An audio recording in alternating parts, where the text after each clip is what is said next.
Yeah. Notre Dame, last year, not a whole lot happening. What's there this year, Dom?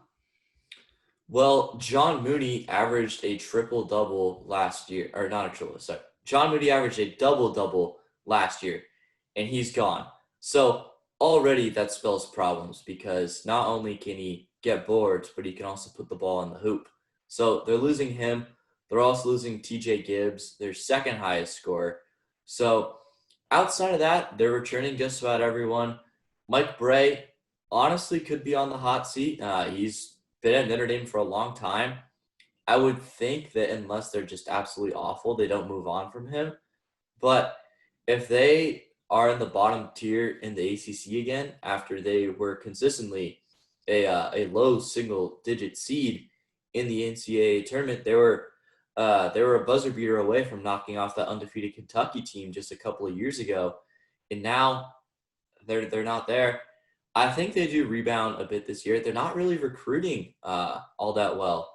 They don't have a good recruiting class this year, but they're returning a lot of key players from last year's team. Not their best two, but a lot of their other key players. I think they do bounce back. They're in the middle. They're in the middle of the pack of the ACC this year. Yeah, and Prentice Hub, one of those guys you're talking about, pretty spotty on the efficiency side of things. It seems to be the go-to guy. He needs to get his efficiency way up. That's something he needs to really focus on. Dame Goodwin and also Conan Ryan, they're going to have to handle the ball pretty efficiency as well. And also Nate Kaczewski, he's going to have to open things up down low. I think that's something he can do. The upside, I think, is a top 7.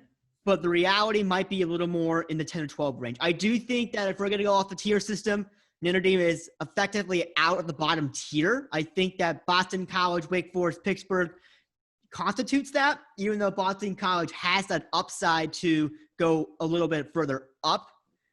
But Notre Dame, for me, they are on the bottom of sort of I haven't really done a ton of the tier system, but they're probably around a 4th tier, 3B, really, if we're going to go on that. Notre Dame, again, they're going to have to increase their efficiency, especially Hub. If he's the go-to guy, he needs to really be a little more consistent and be consistently good, not consistently bad. Because obviously, if you get consistently bad, that's a whole other conversation that we don't really want to have here.